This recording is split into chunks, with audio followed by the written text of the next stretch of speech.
Mr. Ambassador, thank you for your time tonight. Pleasure. With these sudden developments, obviously, the entire world is focused on this story.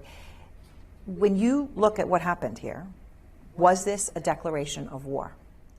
In fact, it was an act of war on the part of the United States against the Iranian people.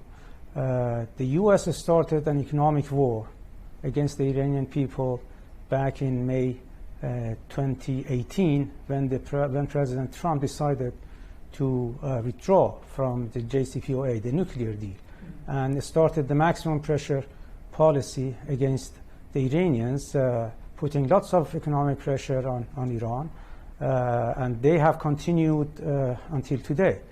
Last night, they opened a new chapter in their attack against the Iranians by assassinating one of our most beloved generals, who is popular not only in Iran but also in the countries in the region. So that was, as I said, a new chapter which is tantamount to opening a war against Iran.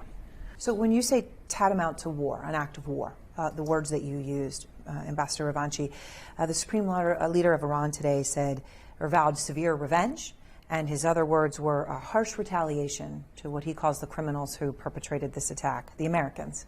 So what does that mean if you're going to have revenge, retaliation to an act of war? Is that a war?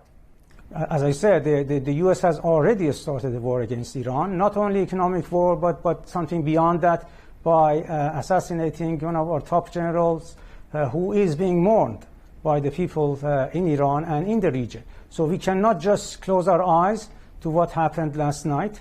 Definitely there will be a revenge. There will be a harsh revenge. Iran will act based on its own choosing, and the time, the place, and will be decided by Iran. So I want to ask you about that, because when this happened last night, President Trump did not say that he was targeting someone else and General Sulaimani happened to be there. He said it was him, and we targeted him, and we killed him. There were no proxies. There was no excuse making. He owned it.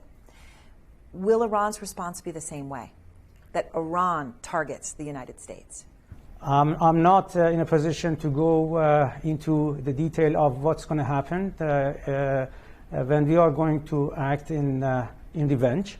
But what I can tell you is that by targeting one of our top generals in contravention of U.S. International obligations, using the airspace of an independent country, Iraq, a sovereign country, when the Prime Minister of that country has condemned this act of aggression by the U.S., I mean, they should expect anything as a result of this aggression.